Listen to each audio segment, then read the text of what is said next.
Welcome to this explainer. Look, if you've ever felt completely overwhelmed by the sheer chaos of the modern world and wondered how to actually find some lasting clarity, you are absolutely in the right place. Today, we're tackling a massive question. What exactly happens at the literal subatomic level when we sit down to meditate and find peace? We are going to bridge the gap between ancient Vedic philosophy and cutting-edge quantum concepts to give you a true actionable art of living peacefully. So, let's dive right in. Here's our roadmap for today. First, the blueprint of consciousness. Then, the 3 gears of life. After that, the brain on meditation, followed by the subatomic shift. And we'll wrap it all up with the art of peaceful living.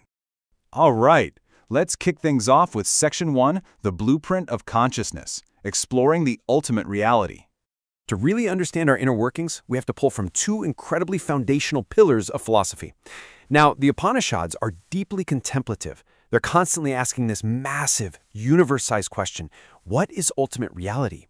The Bhagavad Gita, on the other hand, takes a much more practical approach. It's literally set on a battlefield. It asks a question designed for a world full of daily struggles. How should I actually act in this world?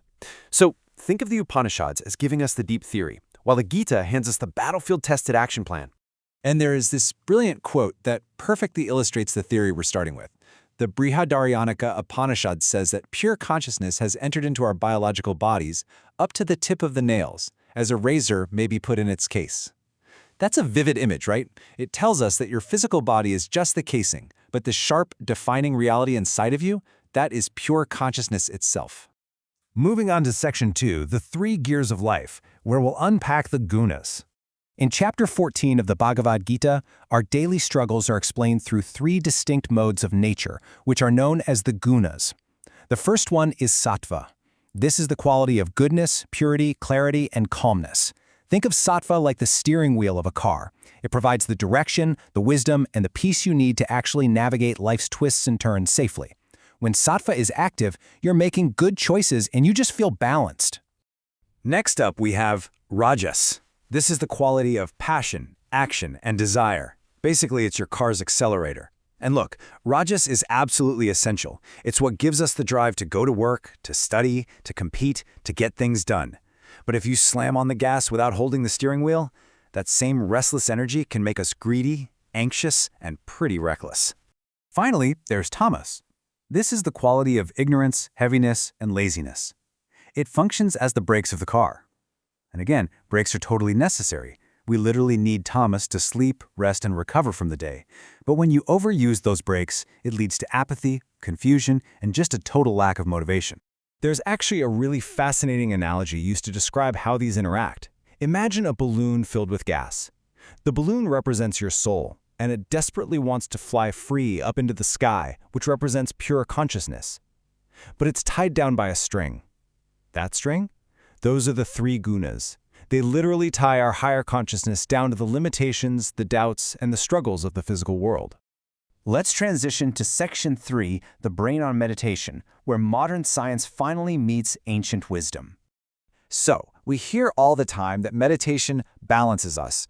But the really crucial question here is what physically, tangibly happens inside our bodies when we sit down, close our eyes, and actually try to untie those strings of the gunas.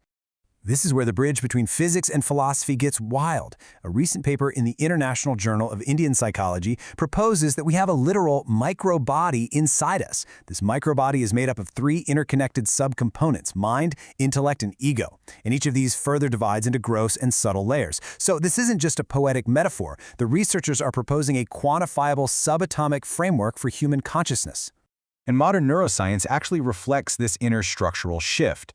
When we meditate and purify that inner microbody, science shows tangible, physical changes happening in the brain. Specifically, we see increased neural connectivity in the prefrontal cortex.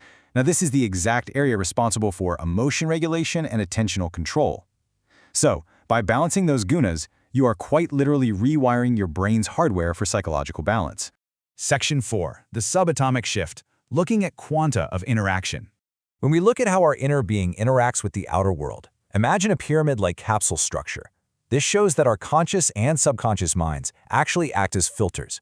When you observe the world around you, that information passes through the gross and subtle layers of your mind, intellect, and ego. It's this highly complex, active filtration system of subatomic interactions. To explain this energy exchange, the researchers use a fascinating term, tanmatras. In this context, tanmatras are defined as subatomic quanta of interaction. Think of it like this. Just as photons are quanta of light, tanmatras are the discrete units of energy being exchanged within your inner layers when you meditate. So meditation is altering the fundamental energy exchange happening deep inside your microbody. And here's the core mechanism they explain in the research, which is just mind-blowing. As we meditate, we generate induced consciousness, which literally dresses our raw physical components, our mind, intellect, and ego, with units of consciousness charge. Think about that for a second. You aren't just relaxing on a cushion. You are actively infusing your physical subatomic matter with a higher consciousness energy, entirely transforming how you process reality. Which brings us to Section 5, the art of peaceful living, or mastering the micro. So, how do we use all this dense subatomic physics and philosophy? Here is your highly practical playbook for daily struggles. Step 1. Notice your gunas in real time. Are you feeling heavy and lazy? That's tamas. Anxious and overly driven? That's rajas.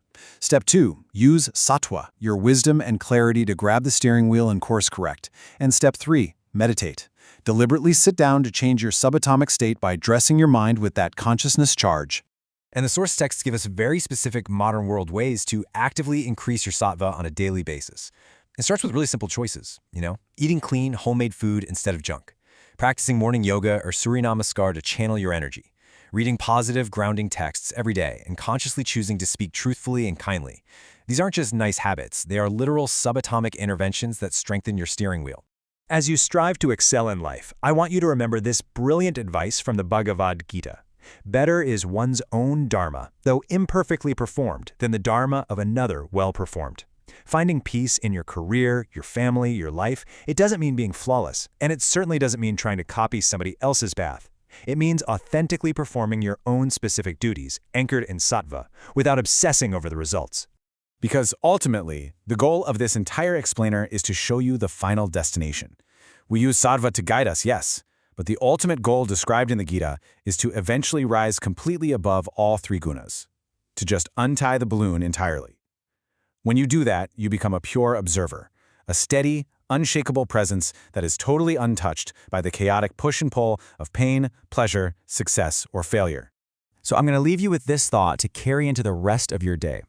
Look inward for just a moment and ask yourself, which guna is driving your car right now?